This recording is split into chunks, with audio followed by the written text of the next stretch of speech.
안녕하십니까. 저는 개혁신당 이주영입니다. 오늘 이렇게 귀한 자리에 불러주셔서 너무나 감사드립니다.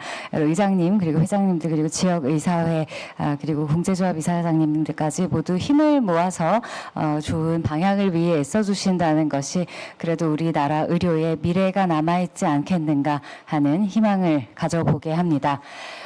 우리가 일을 할 때 직업을 떠나 사명감을 떠나 각자의 이익을 떠나서 어떤 영역이 잘 되게 만들고자 한다면 그 일을 하고 싶게 만들면 됩니다. 그리고 할만하게 만들면 됩니다.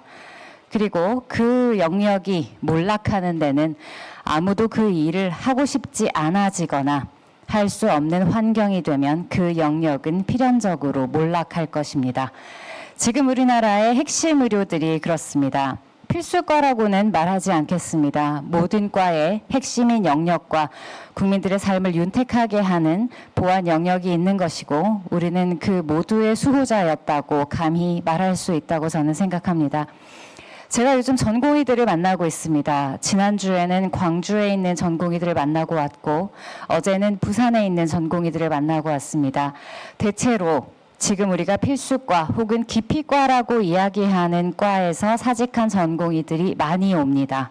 그런데 그들이 입을 모아서 말했습니다. 이 공부를 여전히 나는 계속 하고 싶다. 그런데 두려운 것이 너무 많아서 차마 돌아가지 못할 것 같다. 어제 만난 내과 2년차와 3년차 사직 전공의가 저에게 똑같은 말을 했습니다. 몰랐는데 나의 윗년차 선배들이 단 한 명도 빠짐없이 소송에 걸려 있다는 것을 이번에 알게 되었고 그래서 더 못 돌아가겠다. 지금까지는 전공의들도 현실이 이 정도로 어려운지는 몰라서 지원했던 것도 있었던 겁니다. 그러나 이번 사태를 계기로 모두 알게 된 것이 또 하나의 비극일 수 있을 것이라고 저는 생각합니다. 내년에 누가 지원을 하겠으며 그 후에는 또 누가 지원을 하겠습니까? 어느 한 영역이 몰락하는 데에는 그 영역을 선택하지 않은 사람들에게만 책임이 있는 것이 아닙니다. 그들에게 가지고 있는 권리나 권한에 비해 과도한 책임을 물어온 사회의 분위기, 그것을 좌시했던 선배 의사들, 그것에 대해 제때 교정하려는 노력을 하지 않았던 정부와 국회 모두의 책임이라고 할 수 있을 것입니다. 제가 이번에 첫 번째 법안으로 응급의료에 관한 법률 개정안을 발의했습니다. 그 내용을 쓰면서 저는 참 슬펐습니다. 그 내용은 이렇습니다. 응급처치가 필요한 상황에 불가피한 행위를 했고 그것이 고의가 아니었으며 명백하게 피할 수 있는 과실이 없었다는 것이 입증되지 않았을 경우 처벌을 하지 않는다. 의사가 아닌 분들께 묻겠습니다.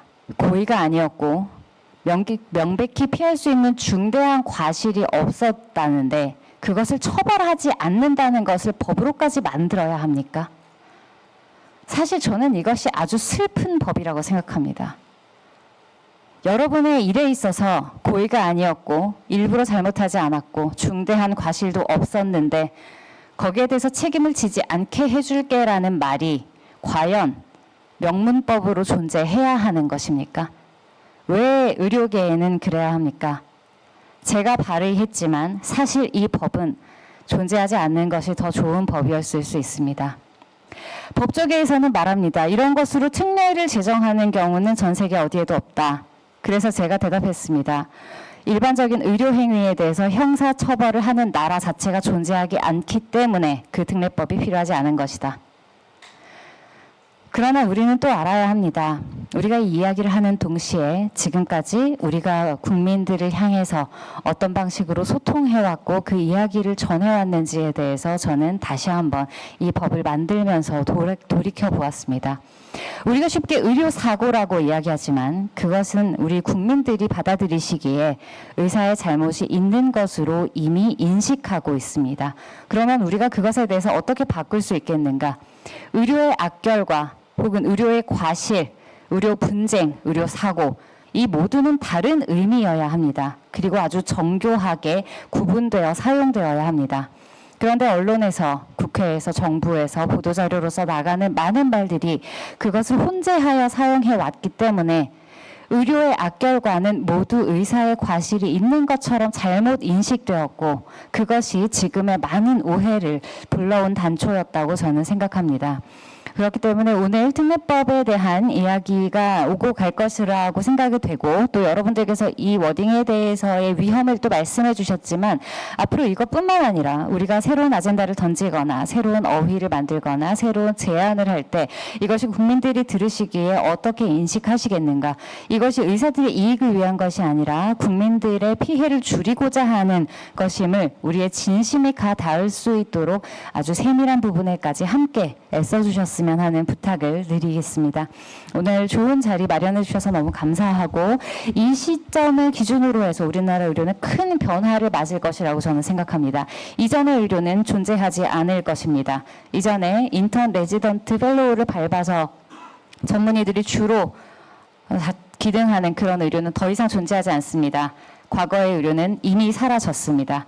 앞으로 우리는 무엇을 준비할 것인지에 대해서 우리에게 권리가 있다면 의무가 있을 것이고 우리에게 권익이 있다면 우리가 해야 하는 기여가 있을 것입니다. 우리가 그 모든 것에 대해서 빠짐없이 기억하고 이 사회 내에서 의료계의 역할, 언론의 역할, 국회의 역할을 잘 해나갈 수 있기를 바랍니다. 앞으로 저희 개혁신당 같은 방향으로 잘 돕도록 하겠습니다. 그리고 참고로 우리 전진숙 의원님 보건복지위원회에서 제 옆자리에 계시고 의료에 대한 이해가 굉장히 높으신 분이십니다. 지금부터는 초당적인 차원에서 우리는 모두 협력해야 합니다. 의협 그리고 의료계에서도 저희 개혁신당뿐만이 아니라 민주당, 국민의힘 그리고 그 외에 모든 정당과 정부와 함께 손잡겠다는 마음으로 함께 해주시기를 부탁드리겠습니다. 감사합니다. 이주영 의원님 좋은 말씀 감사합니다.